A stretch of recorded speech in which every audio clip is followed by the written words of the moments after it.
তার অন্তরে জায়গা দিতে হবে আল্লাহর ভয়, তাকওয়া। ঠিক না বা ঠিক? আরে মনে করেন, আজ তার অন্তরে আল্লাহর ভয় আছে, এটা এমপি হোক, মন্ত্রী হোক, চেয়ারম্যান হোক, মেম্বার হোক, এইটা কখনো দেশের অর্থ লুণ্ঠন কইরা মানুষের মাথা মাইরা একটা পয়সা হারাম তার পেটে ঢুকে দিতে পারে না। কথা বলেন ঠিক কিনা? তো মনোযোগ দিয়ে, তো কোনখান থেকে আনলাম? দুনিয়ার আজকের এই সময়টাও আল্লাহর দেওয়া কি আমানত, বলেন না এটা কি? এখন আল্লাহ দেওয়া আমানতের বন্ধুরে দিতেই পারস, তোর আমলিগিরে দিতেই পারস, বিএনপিরে দিতেই পারস, তোর চা দোকানে দিতেই পারস, ইউটিউব আর ফেসবুকে দিতেই পারস, টিভির পর্দায় দিতেই পারস। ও নিল খারাপ, ও নাফরমান, ও অমানুষের বাচ্চা, জিজ্ঞাসা উপকারে ভুল যা, এটা আমরা অমানুষ করি। ঠিক না দাদি? তো আপনি কম জীবনটা দিছে আল্লাহ, সময়টা দিছে আল্লাহ, আল্লাহ তো রাখে 1 ঘন্টা সময় দিতে পারলি না, দুনিয়ার সবাই যদি সময় দিতে পারো, তোর মতো নিল খারাপ অমানুষের বাচ্চা কেউ হতে পারে না। কথা ঠিক না দেখে? তোরে খাওয়াইতেছে কে? তোরে পাইতেছে কে?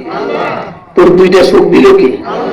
তোর মতো বহু মানুষ আছে কথা বলতে পারে না, তোর মতো বহু মানুষ আছে চোখে দেখে না, তোর মতো বহু মানুষ আছে ভয় না, তোর মতো বহু মানুষ আছে পাগল, আছে না নাই?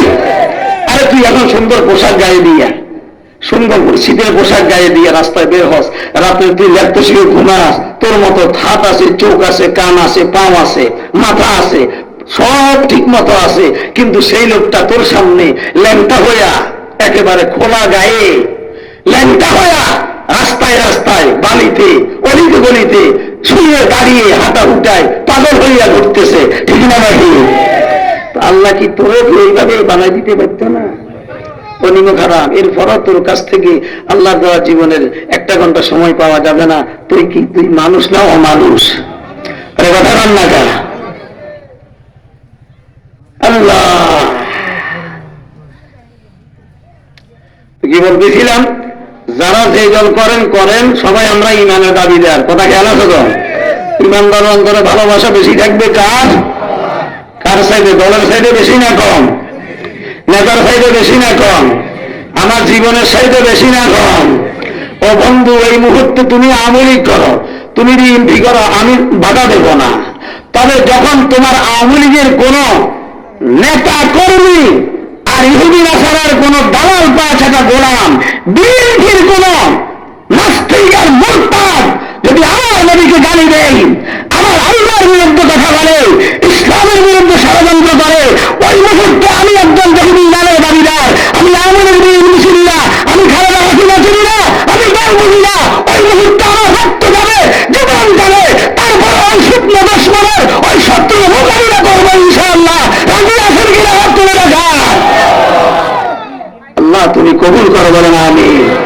হাত না, ইমানদারের অন্তরে ভালোবাসা বেশি থাকবে কার? কতটুকু? আমার জীবনের চাইতে হযরত ইব্রাহিম আলাইহিস সালাতু ওয়াস সালাম। আপনারা এখানে ওলামায়ে কেরামও জানেন, আপনারাও জানেন, বৃদ্ধ বয়সে ছেলে একটা দিল ইসমাইল আলাইহিস সালাতু ওয়াস সালামের ফাঁকে অনেক কথাবার্তা আছে। 10-11 বছর বয়স হয়েছে। আল্লাহ কয় ইব্রাহিম কোরবানি দাও। রাত্রে স্বপ্নে দেখা যায় সকালে উঠি 100 উট কোরবানি দিলে 3 দিন 300 উট কোরবানি দেওয়া শেষ। আল্লাহ কয় ইব্রাহিম কোরবানি দাও আমার রাস্তায়। আরজ কি আয়া রব্বে কে কুরবা করো হদ্দা লাগা হুয়া রশাদে ইও তুঝকো দুসর সে দিয়া গাওয়াজিল কর দে মেরে রহম কুরবানে সির थे जो इस्माइल हजरत का बजार थे हर सीर से महबूब तर थे हर सीर से महबूब तर। আল্লাহর করিম কো আল্লাহ একে একে 300 টাকা কোরবানি দিলাম, আপনি আবারও বলেন কোরবানি দেওয়ার জন্য আমি কোন জিনিসটা কোরবানি দেব? আল্লাহ কয় ইব্রাহিম রে, এই আসমানের নিচে জমিনের উপরে তোর দিলের কাছে, মনের কাছে, আত্মার কাছে সবচাইতে মহব্বতের প্রিয় বস্তু যেটা, ওই জিনিসটা আমার রাস্তায় কোরবানি দে। थे जो इस्माइल हजरत के बजार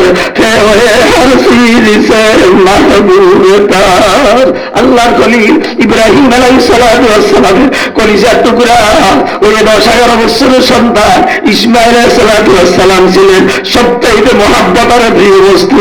শব্দের ইশারায় বুঝতে পারলেন মা হাজরার কাছে বললেন সুন্দর করে গোসল করায়া পোশাক পরায়া দাও, সবচাইতে যিনি বড় ধনী তিনি দাওয়াত দিয়ে তার বাড়িতে যাইতে হবে, ঠিক কিনা?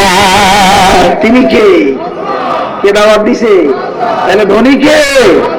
আল্লাহ দেওয়া 500 কানি 1000 কানি জায়গা জমি পায়া ইন্ডাস্ট্রিজ আর মিল কারখানার মালিক হইয়া আর ক্ষমতার মালিক হইয়া এখন নিজেরা বড় লোক অনেক কিছু হইয়া গেছেন। আমার ফাঁকে ফাঁকে কোন মোল্লারা তো হর খাইয়াল কথা জানা আমার ঘরে কন আপনারা তো হরের খান। আল্লাহ কয় না না মোল্লারা হল খাও আল্লাহ, তোমরা যারা বলো তবু নেতা নেত্রী থেকে শুরু করে একেবারে মিশেল একেবারে নির্মমানের কর্মী পর্যন্ত পৃথিবীর সবাই তোরা ঘর খাও বললাম বাহু গানি ও আনতে বললো পারা।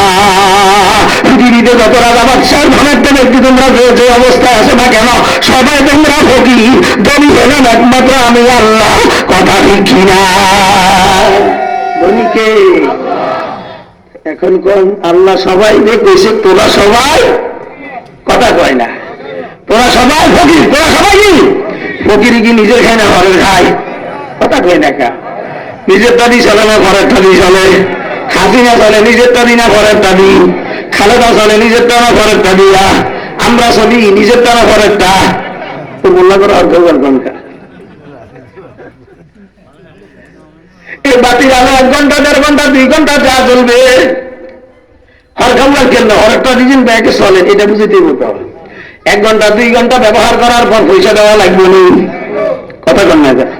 এবার আল্লাহ কয় ও নাফরমান নিমু খারাপ, সকালে ফজরের পর থেকে সূর্য উদিত হয়, সূর্য অস্তমিত হয়ে যায় সন্ধ্যাবেলায় 12টা ঘন্টা আমার বাতি আলো দিয়া অফিসের কাজ সারলি, সংসদের কাজ সারলি, স্কুলের কাজ সারলি, মাদ্রাসার কাজ সারলি, দোকানদারি সারলি, চাষাবাদ সারলি, বলস না একটা সেকেন্ডের পয়সা দুনিয়ার কোনো রাজা বাদশা আমার আল্লাহর দিছে কিনা? নিজেরটা না ঘরেরটা? আর বলে কয় না গা অক্সিজেনটা কার দেওয়া? হ্যাঁ, যদি অক্সিজেন আল্লাহ বন্ধ করে দেয় হাসিনা বাঁচব নি, খালেদা বাঁচব নি, আমরা তো এলাকার মন্ত্রী এমপি বাঁচব নি, আমি আর আপনি বাঁচব নি।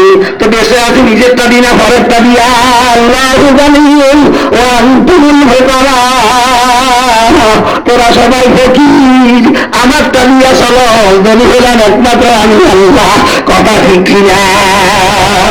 ইব্রাহিম আলাইহিস সালামকে হাজরা সবচেয়ে বড় ধনী যিনি তিনি দাওয়াত দিচ্ছেন, তার দাওয়াতে যাবো।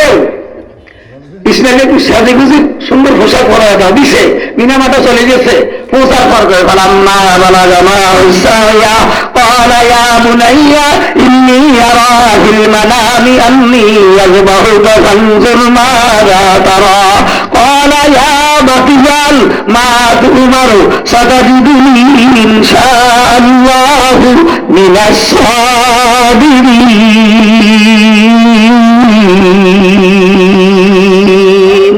আল্লাহর খলিল ইব্রাহিম আলাইহিস সালাম মিনামার ছেলেরা বললেন বাবা আমি স্বপ্নে এটা এটা দেখেছি, আল্লাহ এভাবে হুকুম দিছে, এখন আল্লাহ পরীক্ষা করতে চায় তুমি ইসমাইলের ভালোবাসা আমার অন্তরে বেশি না আমার আল্লাহর ভালোবাসা বেশি?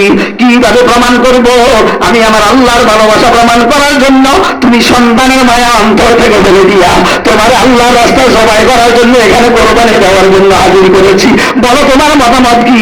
ইসমাইল আলাইহিস সালাম জবাব দিয়ে আব্বা গো আপনি আল্লাহর ভালোবাসা প্রমাণের জন্য সন্তানের মায়া অন্তর থেকে ফেলে দিলেন, আর আমি ইসমাইল আল্লাহর ভালোবাসা প্রমাণ করার জন্য আমার জীবনের মায়া ত্যাগ করে কোরবান হওয়ার জন্য প্রস্তুত হয়ে গেলাম। ওয়াল্লাযীনা আমানু আশাদ্দু হুব্বান লিল্লাহ, যিনি প্রকৃত ঈমানদার, ঈমানদারের অন্তরে পৃথিবীর সব কিছুর চাইতে ভালোবাসা বেশি থাকবে কার? এবার আল্লাহর ভালোবাসা প্রমাণ করতে যায় ঈমানদার আল্লাহর রাস্তায় আল্লাহর আদেশ নিষেধের উপরে মজবুত থাকতে যায়, মার খাবে, অপমান হবে, জেলখানায় যাবে, ফাঁসির কাস্টে ঝুলবে, তারপরও আল্লাহর আইনের বিরুদ্ধে সিদ্ধান্ত নিতে পারবে না, কথা ঠিক কিনা? মুসলমান ইমানদার কখনো বাতিলের কাছে বেঈমানের কাছে মাথা নত করা শিখে নাই, কথা ঠিক না? দেখে হুমকি ধমকি দিচ্ছে। ভারত বুঝে না মুসলমান কারে কয়। আমরা একটাই জবাব দিব ভারতকে, এই কুলাঙ্কার নরেন্দ্র মোদীকে, মুসলমান কারে কয়? আফগানিস্তানের দিকে টাকা সর্ববৃহৎ শক্তিশালী আমেরিকার মতো দেশকে অস্ত্র ছাড়া, শুধু অস্ত্র ছাড়া, শুধু একই বিরতিরা ওই মুসলমান, যেই মুসলিম জাতি আফগানিস্তান থেকে এখনো আমাদের শক্তিকে বিদায় করল, ওরাই হলো মুসলমান। ওই ব্যাপারটা চক্রান্নের কথা বলবে না। আমরা বাংলাদেশে শতকরা 90 থেকে 95% লোক মুসলমান। অস্ত্রের প্রয়োজন হবে না, ইমানি শক্তি দিয়ে, আল্লাহর সাহায্য দিয়ে তোমাদের মোকাবিলার বর্ষণ আমরা প্রস্তুত আছি। কি বলেন না? সে ধমকি হুমকি দিয়ে জানেন না, জানেন না, খবর রাখেন না কিছু। মুসলমান কি কখনো বেঈমানের কাছে মাথা নত করে? পৃথিবীর জন্ম থেকে শুরু করে আদ্যাবাদী পর্যন্ত মুসলিম জাতি কখনো বেঈমানের কাছে মাথা নত করে নাই, করবে না, কিয়ামত পর্যন্ত করবে না। কথা ঠিক না? আমি সেদিকে যাচ্ছি না।